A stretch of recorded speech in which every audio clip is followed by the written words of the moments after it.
Espérate. Ok, Nuevamente con nosotros Sebastiana Barraez, porque evidentemente el mundo militar es sumamente importante para conocer el presente y esperemos que el futuro del país, pero un futuro más positivo, y que el actual, que no es nada positivo, y quién mejor que Sebastiana Barraez. Vamos a ver, porque en las últimas semanas ha publicado bastantes notas, a pesar de que estuvo full en trabajo, tengo entendido, en su blog Sebastiana Sin Secretos. Bienvenida, Sebastiana. Te escuchamos. Primero vamos a ver cómo está la situación militar.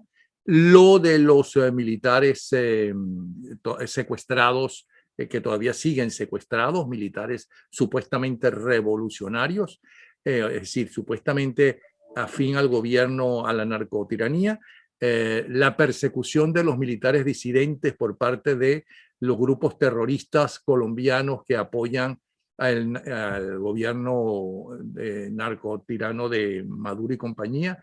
Y sí es cierto que hay tres poderes realmente que tienen coincidencias, pero también divergencias, que sería Diosdado, Maduro y Padrino. Bienvenida, te escuchamos. Hola, Napoleón, un saludo para ti, sin duda para tu audiencia. A ver, haces muchas preguntas una detrás de otra y como bien contradictorias unas con otras. Vamos a empezar por el caso de la Fuerza Armada. Su situación interna en estos momentos es particularmente dramática, diría yo, porque no solamente es que está enfrentando una situación interna que tiende a ser realmente desastrosa, porque hay una especie de desbandada, hay temor, sobre todo a nivel de la tropa, después de lo que ha venido ocurriendo en el caso del estado Apure, que para aquellos que no saben, pues tenemos un enfrentamiento entre lo que sería la Fuerza Armada Nacional Bolivariana, es decir, el ejército regular venezolano, y una disidencia de las Fuerzas Armadas Revolucionarias de Colombia, grupo guerrillero que está fraccionado, pero que la facción de Gentil Duarte hace vida en estos momentos en esta zona del estado Apure y ya le ha costado a la Fuerza Armada Nacional por lo menos 20 militares muertos desde que inició, desde que hubo el primer hecho que fue septiembre de 2020 y lo que ha venido ocurriendo desde marzo del año 2021 hasta ahora. Pero además, y de manera trágica, tenemos 8 militares secuestrados en manos de la guerrilla, que entre otras cosas ha tenido complacencia, tolerancia, amistad con la revolución bolivariana. 8, Ese es el primer y otros punto. dicen que 16. Secuestrados no. Secuestrados hay 8 secuestrados. En las últimas semanas hubo 16 muertos, militares muertos, y tenemos 4 militares que fueron anteriormente asesinados también por esta guerrilla, que fue en septiembre del 2020. Es decir, que estamos hablando que esta facción de la guerrilla le ha costado a la Fuerza Armada 20 militares muertos, 4 desaparecidos y 8 militares secuestrados. Hay quien dice que esto demuestra que el ejército que ahora tiene Venezuela no sirve absolutamente para enfrentarse ni siquiera en tierra llana, no solamente, que eso sí es difícil, en selvas, en bosques, sino en tierra llana, como por ejemplo Apure, por citar un sitio. ¿Qué opina? ¿Qué se dice de eso dentro de los propios militares? A ver, lo que pasa es que es irrelevante, la verdad, si se trata de llano, de montaña, de selva, es decir, es irrelevante desde el punto de vista de la preparación que pueda tener un ejército para enfrentar a un ejército invasor, como es en este caso el caso de la guerrilla. Lo relevante es que la Fuerza Armada tiene poderío militar. No olvidemos que Venezuela es uno de los países del continente, sobre todo de Sudamérica, más poderosos en lo que armamento militar se refiere. Donde está la falla real nuestra es en la preparación de los soldados venezolanos, que en los últimos años han sido profundamente ideologizados, se les ha vendido el lema de patria, socialismo, muerte, Chávez vive, la patria sigue, pare de contar, pero en esencia lo más importante, que es la preparación, la capacitación del personal militar, se ha descuidado, el apresto operacional se ha venido a pique y tenemos sencillamente una Fuerza Armada que en los últimos años ha debido enfrentar no solamente ese proceso interno de politización, además de el quiebre de sus bases fundamentales, la disciplina, la obediencia y la subordinación, sino que además está enfrentando un problema de deserción masiva, particularmente desde el año 2019 y 20, que tenemos miles de desertores de la institución y estos han sido sustituidos por personal que no alcanza a ser preparado de manera acorde e incluso no es filtrado de manera apropiada para ingresar a la institución castrense. Entonces tenemos problemas graves desde el punto de vista de personal, de entrenamiento y de preparación.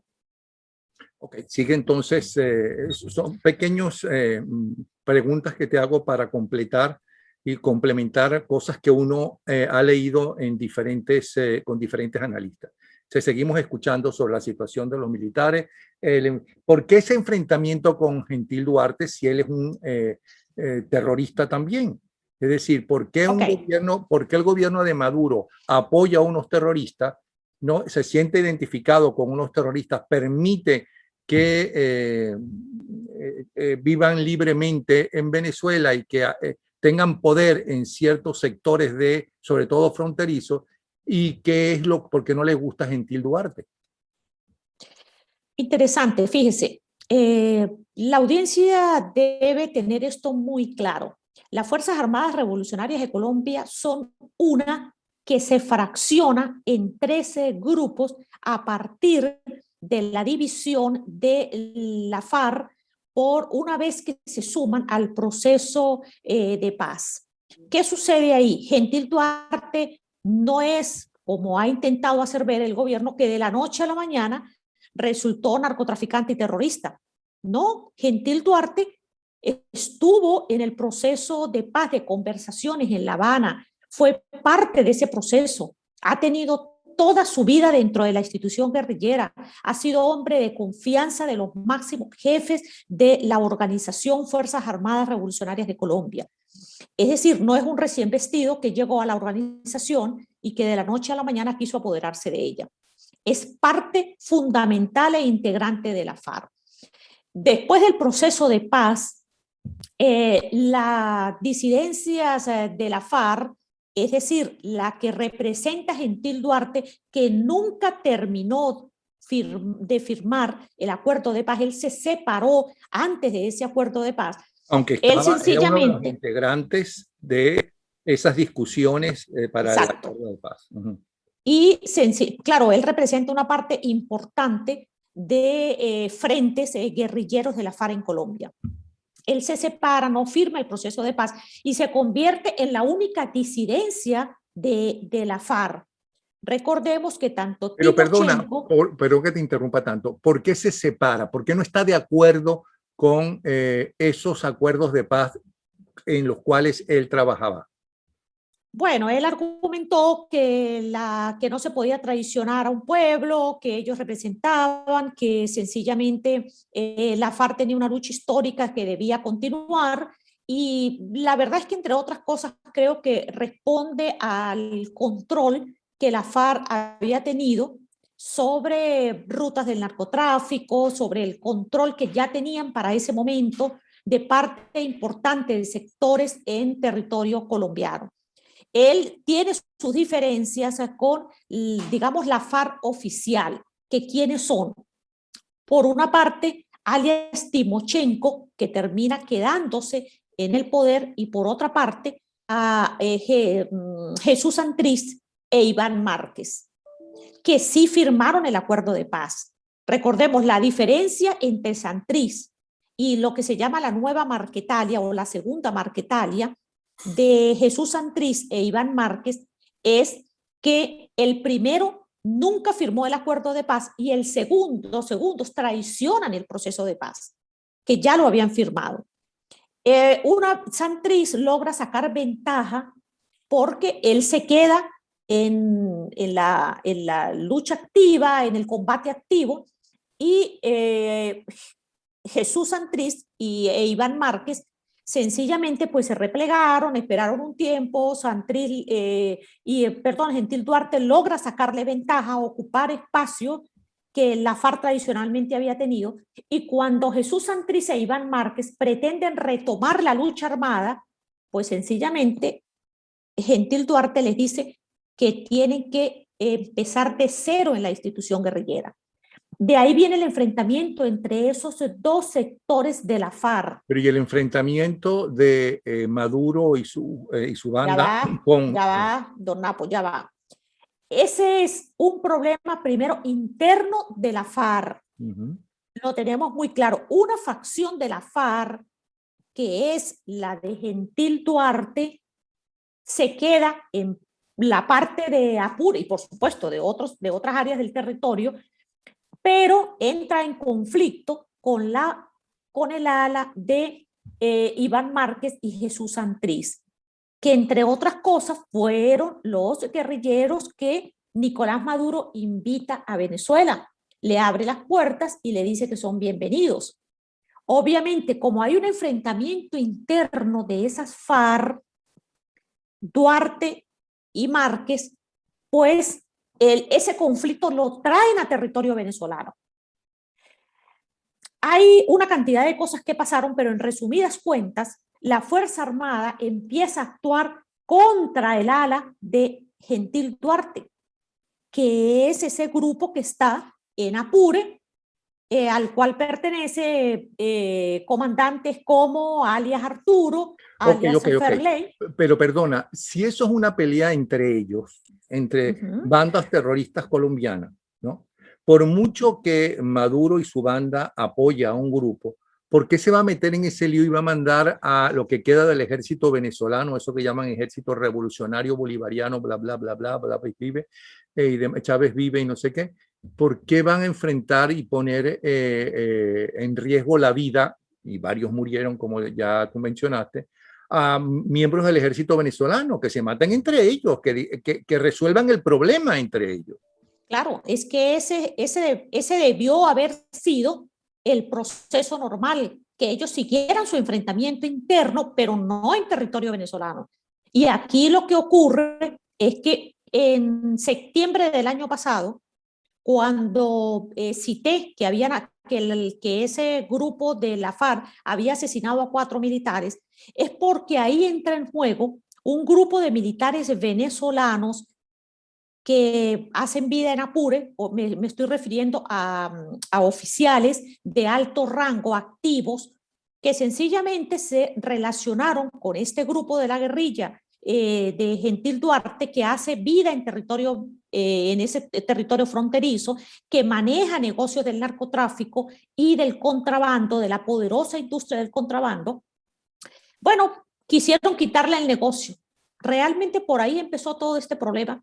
Quisieron quitarle el negocio a ese grupo guerrillero, trataron de penetrar al campamento de alias Ferley, de ahí ocurren los 4 muertos de septiembre del 2020, y a partir de ese momento empieza a haber una serie de informes, iban y venían, informes de Apure para Caracas, de Caracas para Apure.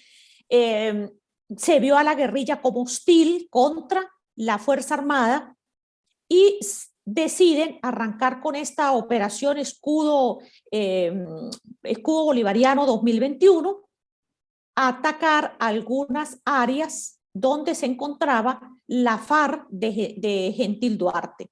El problema se complicó cuando el 21 de marzo, mejor dicho, como una semana antes, el ejército llega a la población de La Victoria, del municipio Páez del estado Apure, preparándose para ingresar al campamento de alias Ferley, la gente de la comunidad lo sabía y ellos dan tiempo, así como que, bueno, esperando a que Farley se vaya, ellos, la Fuerza Armada,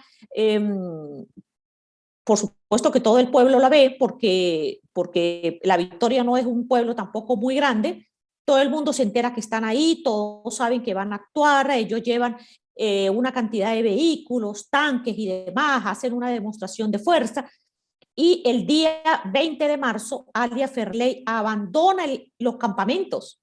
El día 21 de la madrugada, la Fuerza Armada ataca el campamento de Alia Farley y por eso es que no hay muertos de eso.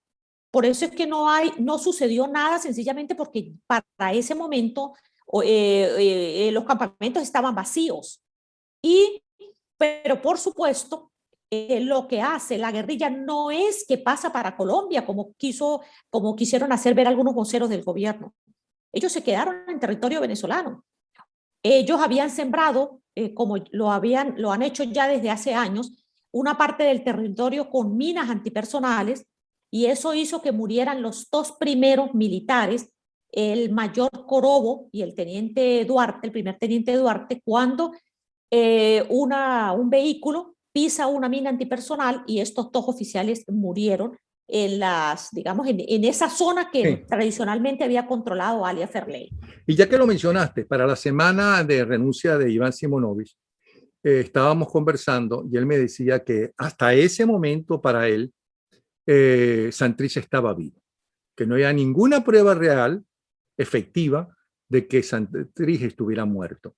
Y sé que tú también estabas investigando en esa época y quedamos que íbamos a hablar cuando pudieras analizar en base a los diferentes datos de diferentes personas cercanas o alrededor o estudiosos del fenómeno Santrich. ¿Qué piensas ahora? ¿Santrich crees que está vivo o está muerto? Porque está como muy callado todo lo de Santrich. Sí, a ver, a mí no me cabe duda que a Santrich no lo mataron. No hay evidencia de que eso haya ocurrido. Más allá de, no me explico todavía cuál fue la razón por la que un medio colombiano de prestigio publicó la información con tanta seguridad sin tener ningún elemento, curiosamente basándose incluso en un reporte de la Fuerza Armada Nacional Venezolana que yo no he visto, que la verdad no conozco que alguien tenga en su poder, que no ha sido publicado y no aparece en ninguna parte, pero es que más grave aún es que el cadáver de Santrich no aparece. Yo investigué incluso con muchas fuentes, no solamente in situ, sino fuentes que sin duda podrían tener información cierta, gente que era llegada a Santrich. La verdad, no encontré un solo elemento que diera fe de eso. Incluso logré conversar con personas de la zona donde la FARC en su comunicado dice que fue asesinado Santrich. Nadie da fe de que ahí haya ocurrido tal atentado contra una camioneta, que hayan muerto 10 personas, y mucho menos la historia de que un grupo de personas hayan pasado desde territorio colombiano y hayan logrado ser extraídas o evacuadas en un helicóptero amarillo, como dice el informe de la FARC.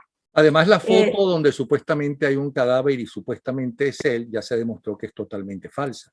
Entonces, tú dirías que Santrich está vivo hasta que se demuestre lo contrario realmente. Sin duda, yo creo que digamos que le corresponde a Santrich no aparecer, entre otras cosas, porque sabemos que Colombia aprobó su extradición a los Estados Unidos, cosa a la que, por cierto, le tienen mucho terror tanto los guerrilleros como narcotraficantes en Colombia, y resultó como muy suspicaz que de repente apareciera toda esta versión extraña de que incluso, según la FARC, le quitaron el dedo meñique, una cosa que resulta a todas luces, la verdad, bien poco creíble. A ver, creo que lo desaparecen de la escena porque, entre otras cosas, pues como sabemos, él tiene algunas limitaciones físicas y eso le podría traer problemas a la hora de tener que enfrentar un combate, En la zona del Zulia, donde dicen que él fue asesinado, hay personas de la zona con los que incluso conversé detalladamente sobre lo que podría haber ocurrido ahí. Sí hay evidencias de que ahí ha estado Iván Márquez, de que manejan, tienen mucho control de esa zona, pero que es imposible que realmente hubiese ocurrido un suceso como el que plantea la FARC con una camioneta que fue atacada y todo ese cuento que ellos se inventaron. Yo creo que definitivamente aquí hubo una especie de historia creada, cuidado, sino desde el propio régimen venezolano, que hizo incurrir a una cantidad de medios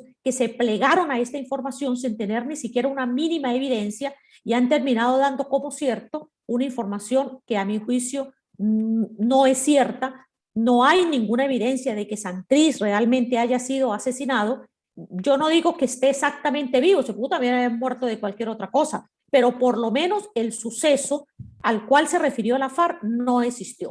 Vamos a decir que Santrich está vivo, por ahora. Entonces, otra cosa, tú en las últimas horas en Sebastiana Sin Secretos hablaste de la persecución a los militares venezolanos que renuncian a seguir arriesgando su vida y apoyando a la narcotiranía venezolana. ¿Qué nos puede decir de eso? ¿Y por qué los están persiguiendo? ¿Y quiénes?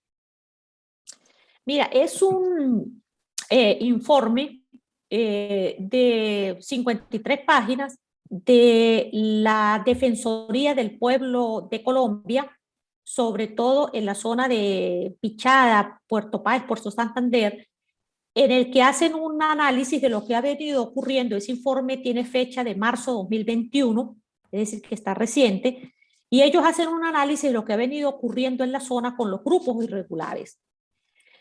En ese punto en particular, al cual está haciendo alusión, ellos explican que los militares que pasaron a territorio colombiano, específicamente los que pasaron, entre otras cosas, como sabemos, respaldando en algún momento a Juan Guaidó,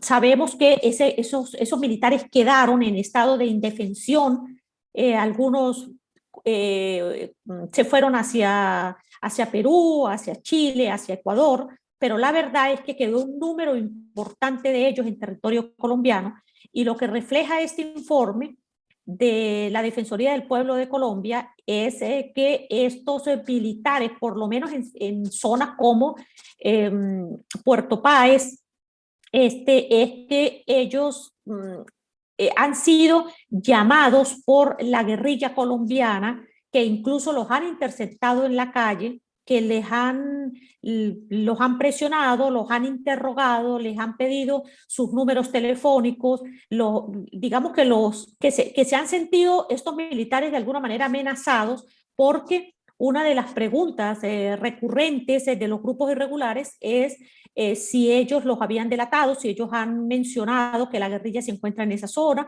y digamos que es un drama no solamente que se vive en el caso de esa frontera en particular, sino en toda la frontera, particularmente colombo-venezolana. Por cierto, es importante destacar que ese informe también revela la presencia del ELN, la FARC, grupos paramilitares, pero también habla de algunos acuerdos entre la FARC y el ELN por el control del territorio, por las rutas del narcotráfico y por el contrabando de tanto de alimentos, de productos, como de personas, del tránsito de personas de Colombia, de Venezuela hacia Colombia y viceversa. ¿Cómo sigue, por cierto, en la frontera por el Táchira, o si tú quieres a lo largo de la frontera colombo-venezolana, no solamente en el Táchira, la salida de venezolanos? No, siguen saliendo. Esta es una cosa bien particular, porque resulta que mientras el régimen venezolano, con algunos funcionarios, como el caso de Freddy Bernal, habla de abrir la frontera, como si habla de abrir la frontera para el paso, obviamente, de productos, de mercancía a través de los puentes, no de las personas. Y dice que no de las personas por una razón, porque es que El paso de personas hacia Colombia y viceversa es un gran negocio. Es una poderosa industria que se ha desarrollado de manera vertiginosa, más aún desde que tenemos toda esta situación del COVID-19, porque quienes controlan esos puntos, es decir, los puntos irregulares que se llaman trochas, son controlados precisamente por grupos de la guerrilla, específicamente del ELN, que entre otras cosas tiene protección de funcionarios militares y funcionarios políticos. Por cierto que recientemente hemos escuchado a la gobernadora del Táchira que refiriéndose a Freddy Bernal le dice el protector de las trochas. Y ese que sin duda alguna las trochas son un gran negocio, el negocio más poderoso que hay en estos momentos en la frontera, más allá de lo que representa la droga, es el negocio del contrabando y del paso de personas hacia territorio colombiano. Y ya que hablamos de Colombia, el otro día estuve conversando con Daniel Lara Farías, hace pocos días atrás. El título del programa era una confesión de él, por qué no cree en el gobierno interino, pero sí en María Corina Machado. Esa es su posición, ¿no? Y queremos escuchar la posición de todo el mundo. Pero una de las cosas que él dice es por la actitud del gobierno interino frente al dinero del espectáculo que se montó en Colombia, en Cúcuta, y el muerto que hubo con unas prostitutas, viviciando unas prostitutas. Yo le decía que eso es una cuestión que tiene que investigar el gobierno colombiano, evidentemente porque se hizo en Colombia, y él me decía, pero que nunca más se supo qué pasó, porque el gobierno venezolano tiene que además informarle al pueblo, ¿no?, qué fue lo que pasó y dónde está ese dinero. ¿Tú tienes la explicación? No, no la tengo y la verdad es que creo que nosotros tenemos problemas tan graves en el país, tan graves. Nosotros tenemos un problema de fraccionamiento del territorio, de pérdida de la soberanía, de quedarnos sin país, que me parece que las cuentas que debe entregar en su momento el gobierno este interino, pues debe entregarlas en su momento, pero me parece que la verdad es como irrelevante en estos momentos, porque es que yo creo, don Napo, que hay cosas que son fundamentales en el país. Más allá de que yo no creo obviamente en ese gobierno interino, yo creo que hay un problema de apetencias sencillamente personales. Yo creo que ha estado más que demostrado. Vemos cómo algunos de esos dirigentes lo que hicieron fue sacrificar personas, y lo digo, por ejemplo, por lo que ocurrió el 30 de abril, que finalmente solo sirvió para sacar a Leopoldo de su casa por cárcel y para mandar al general Manuel Ricardo Christopher Figueras para los Estados Unidos y que tuviera su visa, a costa de una cantidad de militares que sacrificaron sus carreras. Algunos están presos, otros están en condiciones realmente paupérrimas fuera del país. Entonces creo que hay como cosas, la verdad, más relevantes que ocuparme de ese problema del dinero del concierto y demás.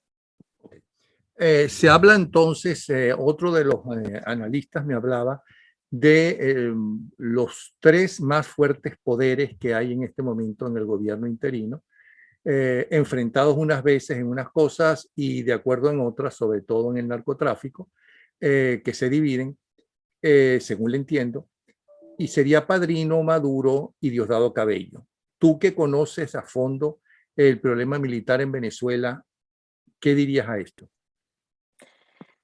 Que eso no es cierto, que eso no es cierto. Yo creo que si alguien ha demostrado que maneja el control del poder, es el Nicolás Maduro. Y el poder que alguna vez tuvo Diosdado Cabello ya no lo tiene. No, a ver, quiero poner un ejemplo que yo creo que es relevante. ¿Cuántas veces Diosdado Cabello intervino de sopón, dirían en mi pueblo, en el tema militar? ¿Cuántas veces dictó pautas? ¿Cuántas veces habló, se refirió? Dejó de hacerlo, por ejemplo, con el caso de Apure. Y eso es relevante.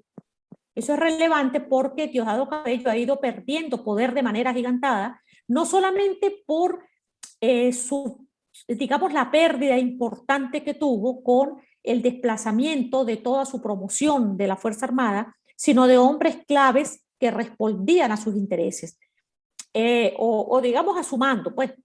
Y esa situación ha cambiado de manera radical.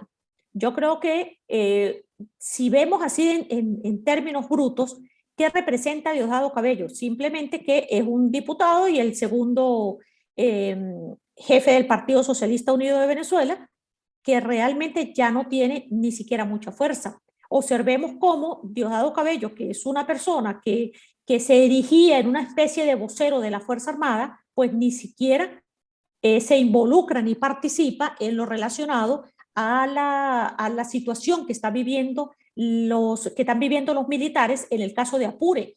Su última actuación relevante fue cuando el caso de la Operación Gedeón, que él logró infiltrar y que tiene en la cárcel a más de 60 personas, una gran cantidad de militares, que es verdad, ese es un mérito de él. Él logró infiltrar esa operación con su relación, su ascenso con el capitán Antonio Sequea Torres, que está preso, entre comillas, en el SEBIN, donde goza de una cantidad de privilegios.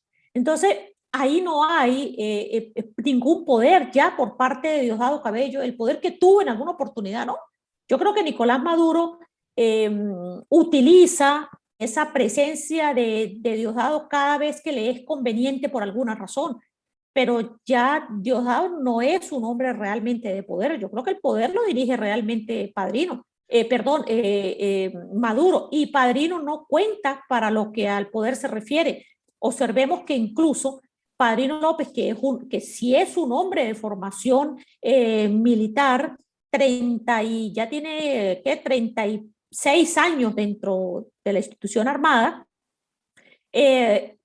con tantos años como ministro de la Defensa, y él salió de manera tardía a responder por lo que estaba ocurriendo en Apure y particularmente por el caso de los muertos, y se ha limitado a tener que sacar frasecitas como liberen a los patriotas, sin ningún tipo de, digamos, de liderazgo, de fuerza, de poder para defender a los hombres de su institución. Así que yo creo que ahí no hay poder. Yo creo que el poder lo está monopolizando estrictamente Nicolás Maduro y está mandando en soledad. Otra cosa, tú escribías sobre el pedido de una esposa, en tu Sebastián Hace en Secreto, de uno de los militares presos venezolanos, el pedido a Bachelet, informando de los 130 militares presos. Poca gente habla de los militares, por cierto, presos, y que los quieren enviar a cárceles comunes. ¿Qué significa eso y cuál fue la reacción si la tuvo Bachelet? Eso es importante. Es un artículo que publicamos en Infobae, que es importante que sepan. Primero, si bien es cierto que hay 130 militares presos políticos, también es cierto que ese no es el número de militares que tienen causas por razones políticas. Son muchísimo más, eso es casi incuantificable. Estamos hablando de militares que tienen casa por cárcel, por ejemplo, que tienen una cantidad de medidas como régimen de presentación, y estamos hablando de cientos y cientos de militares en estas condiciones, en estas circunstancias. Otros sencillamente están huyendo, y tenemos militares que están enfrentando, digamos, que están en cárceles como el Fuerte Tiuna, que sí es una cárcel militar, los anexos de La Pica y de Santa Ana del Táchira, pero que también están en recintos como el SEBIN y la DGCIN, sin que éstas tengan condiciones como cárceles militares. Hay, por ejemplo, un caso que a mi juicio bien revelador de esto, es el caso del comandante Ikber Marín Chaparro, que él fue detenido desde el momento en que él fue detenido junto con otros comandantes, 7, y él es el único militar que siempre ha estado, a pesar de que ya fue condenado, en los sótanos de la DGCIN. Ante esto, la señora Bachelet ni su comisión ha hecho absolutamente nada. El caso de la señora María Gabriela de Mejías, que es la persona a la cual usted se refiere, es la esposa del coronel Johnny Mejías Laya. ¿Quién es este coronel? Este es un coronel que fue delatado por el coronel García Palomo, y el coronel Mejía Laya fue brutalmente torturado y permanece sin juicio en los sótanos, duró mucho tiempo en los sótanos de la DGCIN, ahora está en Fuerte Tiuna, pero al cual en todos estos casi 3 años, ese señor ni siquiera lleva juicio. Y una de las perversiones que yo creo que hay que señalarle al caso de Bachelet es que nosotros tenemos por lo menos algo así como 22 operaciones militares que han ocurrido en los últimos años, y gran parte de los militares que están detenidos por esas operaciones sencillamente ni siquiera tienen juicio. Nunca han sido procesados. Y esto es sin duda de negación de justicia, violación al debido proceso. Muchos de ellos han sido torturados sin que los jueces hayan tomado en consideración las denuncias que ellos han hecho, incluso militares que se han presentado torturados frente a los jueces, y la respuesta de Moribundo, muchos ¿cómo de se esos llama el que jueces. fue que lo llevaron moribundo con las torturas a declarar? Sí, ese es el capitán Acosta Arévalo, Uh-huh. que murió en el tribunal de un militar también. Pero ¿qué dice la Eh, Bachelet de eso? Nada, ella tiene una comisión, que esa comisión tampoco es que haga gran cosa, la verdad. Esa es una comisión que se ha dedicado a hacer cursitos junto con el gobierno, que entre otras cosas no ha dado respuesta contundente. La verdad es que uno se pregunta si esa comisión sirve de algo en Venezuela. Si estar en nuestro territorio le sirve de algo, más allá de legitimar, creo yo, a la comisión de Bachelet, porque hay cosas que incluso Bachelet no se ha atrevido a decir. Por ejemplo, la comisión, cuando por fin, después de varios años, entre súplicas y ruegos, les permiten entrar a los sótanos de la DGCIN, de eso no ha hablado la señora Bachelet, de lo que encontró ahí en los sótanos de la DGCIN. Y lo que encontraron fueron militares torturados, militares en lo que se llama la Casa de los Sueños, en condiciones realmente lamentables. Y tenemos una situación que usted no va a encontrar en ninguno de los informes de Bachelet, aunque los militares hicieron las denuncias, porque sí denunciaron ante ella, sí denunciaron ante su comisión. Y eso no aparece en los informes de la señora Bachelet. ¿Y qué es Yo eso creo de que la casa? lamentablemente... ¿Y qué es ¿ah? esto de la Casa de los Sueños? ¿Por qué se llama así? Bueno, porque es una manera burlona que la DGCIN le colocó a uno de los sótanos que construyeron después, porque es que los sótanos de la DGCIN han ido creciendo a medida que pasa el tiempo, van metiendo gente y meten gente y se llega a una situación de hacinamiento, fueron creando nuevos sótanos, y entre esos crearon lo que se llama la Casa de los Sueños, que es, según la descripción de los militares que han estado ahí, es un sitio terrible realmente. Realmente es un centro de tortura emocional. Ahí están también los sitios de tortura física, donde han llevado a muchos de los militares a torturarlos en ese mismo sitio. Entonces, de manera burlona, ellos le dicen a eso la Casa de los Sueños. Qué asco todo. Pero bueno, mira, también otro de estos delincuentes militares que fue noticia en estos días es la muerte de García Carneiro, que por cierto en Wikipedia dice que se graduó como magíster. Y me comentaba Irma Marsman que eso es totalmente falso, que evidentemente Wikipedia todo el mundo lo sabe, muchas veces no solamente se equivoca, sino que además lo hace a propósito, porque buena parte de eso lo maneja gente de la izquierda que defiende a todos estos grupos, eso es lo que dicen, y que él inclusive fue de los últimos de su graduación, que en ningún magíster ni mucho menos, que eso es un invento. No me extraña porque conozco a uno, por cierto, que se hace llamar de la oposición, ¿sí? Que solamente piensa en él, que tiene gente para que en Wikipedia apareciera con un historial que realmente no tiene, con unos triunfos que realmente no tienen. Wikipedia exigía y tenía una persona exclusivamente para que le fueran aprobando uno a uno las cosas. ¿Quién era García Carneiro realmente como para que de un momento a otro ya y antes que Chávez prácticamente los metan en el Panteón Nacional?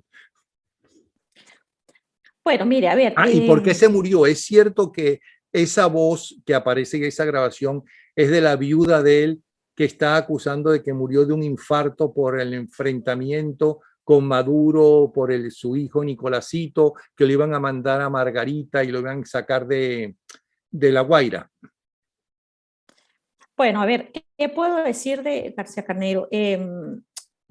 García Carneiro realmente no es que fuera un militar para nada destacado, ¿no? Él fue, yo recuerdo cuando fue comandante general del ejército, que fue así como sorpresivo porque digamos que no tenía como los méritos para ese momento, todavía existía así como la esperanza de la Fuerza Armada de que se llegara por méritos a los altos cargos.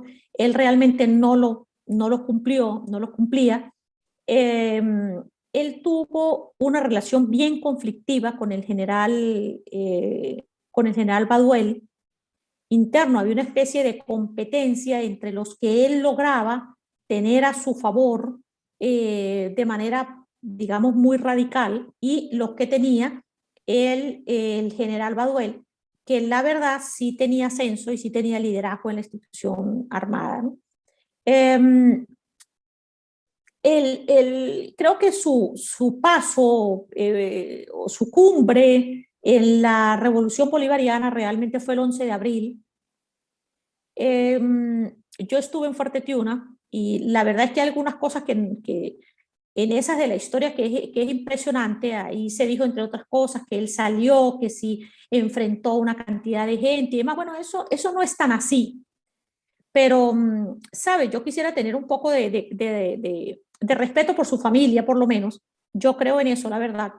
Porque, bueno, creo ¿Pero por qué que respeto por su familia si la familia está usufructuando lo que él robó, inclusive casa en Dubái? Entonces, ¿qué familia? Esa familia no es respetable. no, Más bueno, yo respetable en creo, todo caso es la familia del defensor del régimen, que debería ser del pueblo, que hizo un video diciéndole al padre, ¿cómo haces esto? ¿Cómo estás apoyando eso? Esa familia sí es respetable. sí, bueno, yo creo que esos son criterios. Usted tendrá los suyos y yo tengo los míos. Bueno, diga, entonces le sigo escuchando. No, es que no tengo más nada que decir al respecto. Ah, Yo no voy a hablar pero de entonces tú crees, la información que tienes es que hubo un enfrentamiento entonces porque lo querían llevar a sacar de La Guaira donde él tiene poder y negocios aparentemente según los analistas o algunos de ellos y mandarlo para Margarita para ponerlo lo más lejos posible del centro de poder. No, yo lo que sí sé es que ha existido la intención muy clara de tratar de imponer a Nicolásito como, como líder, como dirigente, que cale en diferentes sectores, específicamente en el caso de la Fuerza Armada. Él ha venido haciendo grandes esfuerzos. Lo que pasa es que para ser líder en la Fuerza Armada hay quien no entiende que es que eso no es así, no es que usted llegue y porque lo sentaron y le tomaron una fotografía ahí en medio de un poco de militares, usted es un líder en la institución castrense.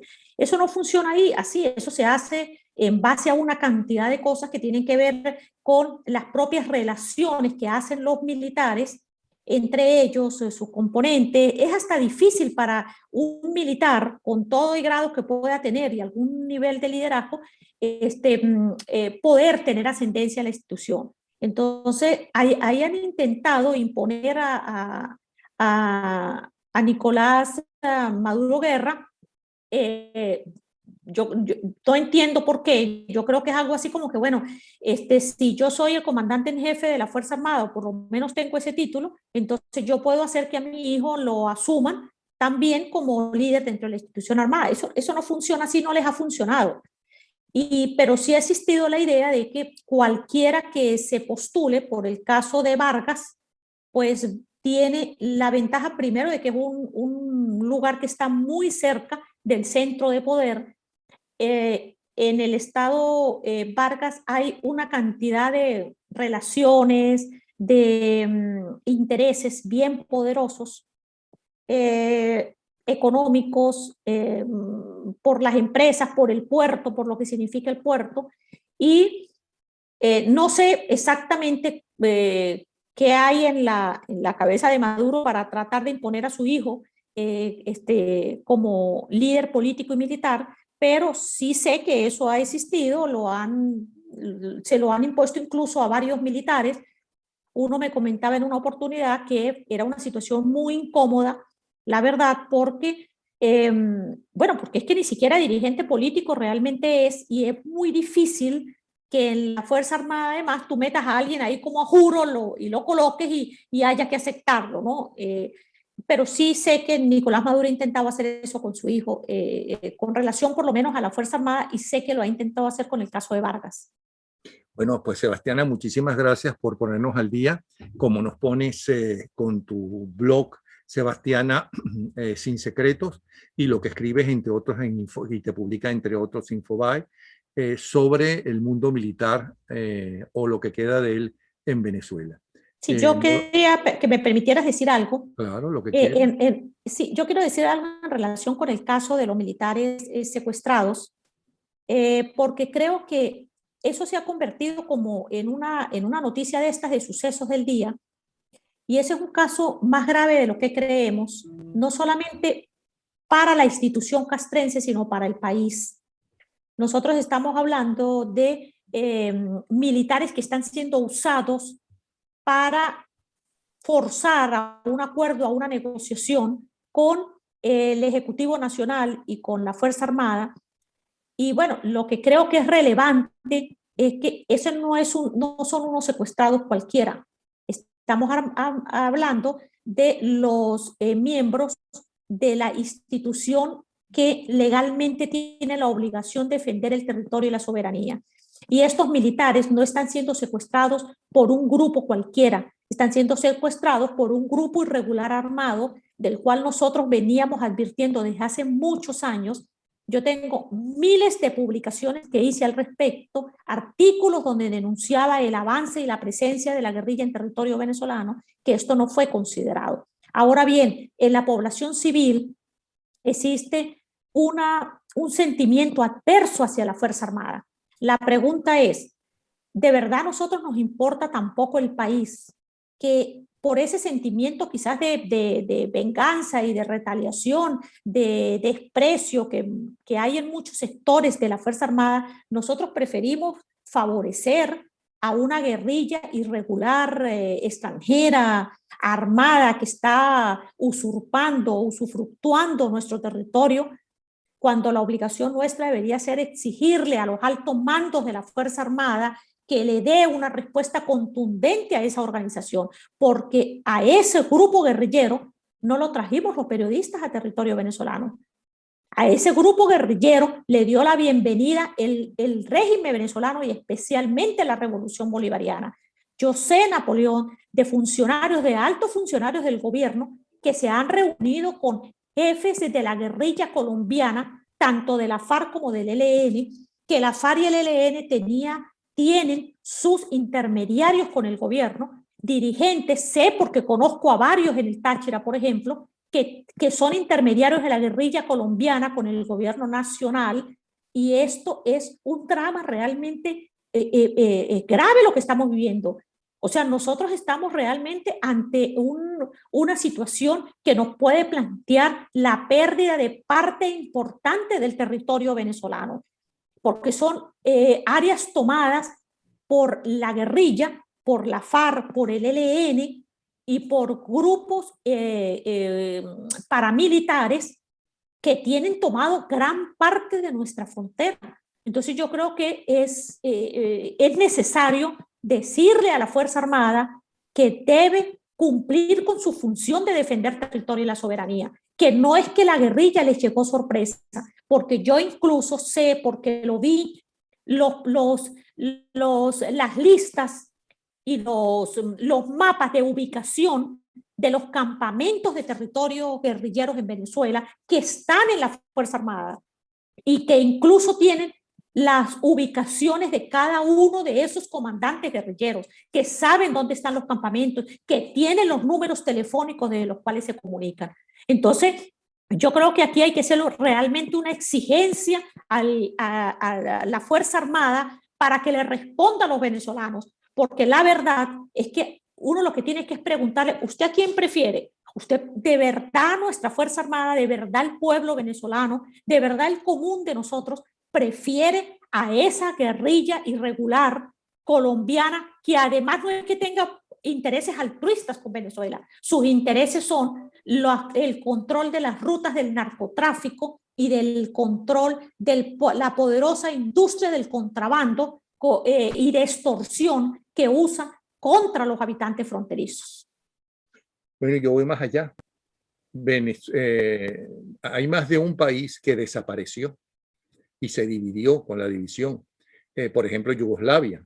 Mucha gente dirá, es que nosotros no somos Cuba, perdón, no somos Yugoslavia. Tampoco éramos Cuba y miren cómo estamos.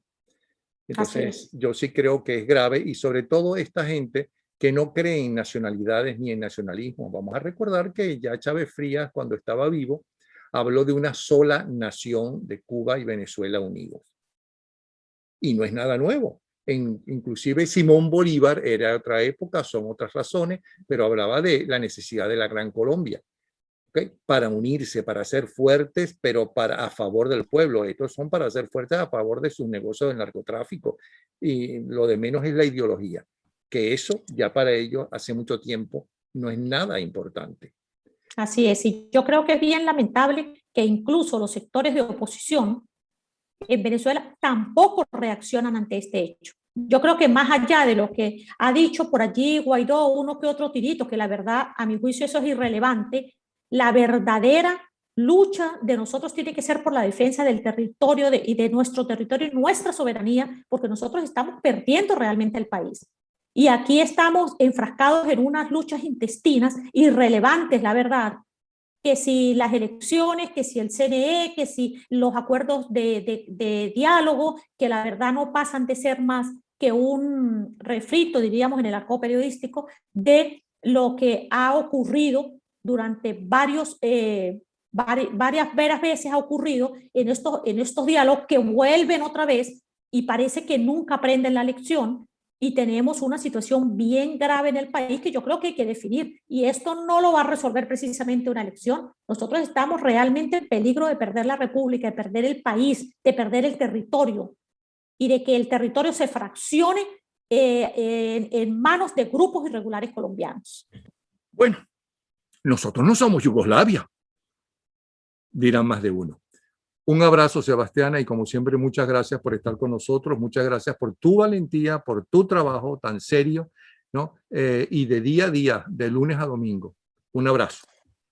A ti, don Napo, un abrazo para ti y tu audiencia. Sebastián.